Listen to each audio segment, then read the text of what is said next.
സക്കീറ, gold invest ചെയ്യുന്നത് നല്ലൊരു option ആണോ? നല്ലൊരു ഓപ്ഷൻ ആണല്ലോ. എന്നാ ഞാനേ ജ്വല്ലറി പോയി കുറച്ച് ആഭരണം വാങ്ങി വെക്കട്ടെ. എന്നാ അതിനായിട്ട് ബെറ്റർ ഓപ്ഷൻ ഞാൻ പറഞ്ഞിട്ടെ. എന്നാ പറയും. ആഭരണങ്ങളിൽ അതല്ലെങ്കിൽ ഫിസിക്കൽ ഗോൾഡിൽ ഇൻവെസ്റ്റ് ചെയ്യുന്നതിനാട്ടിലും ബെറ്റർ ഡിജിറ്റൽ ഗോൾഡിൽ ഇൻവെസ്റ്റ് ചെയ്യുന്നതാണ്. ഡിജിറ്റൽ ഗോൾഡോ? അതെന്താ?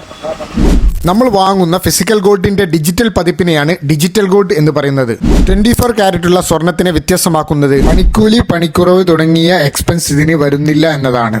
അതുപോലെ തന്നെ സേഫ്റ്റിയുടെ കാര്യത്തിൽ ഒരു ടെൻഷൻ വേണ്ട എന്നുള്ളതാണ് ഡിജിറ്റൽ ഗോൾഡിന്റെ ഏറ്റവും വലിയ പ്രത്യേകത. അതുപോലെ തന്നെ ചെറിയ സംഖ്യയ്ക്ക് നിക്ഷേപം നടത്താം. ഡിജിറ്റൽ ഗോൾഡ് എവിടെ നിന്ന് വാങ്ങുകയോ വിൽക്കുകയോ ചെയ്യാം. അതുപോലെ തന്നെ ഡിജിറ്റൽ ഗോൾഡ് വാങ്ങാൻ പരിധിയുമില്ല.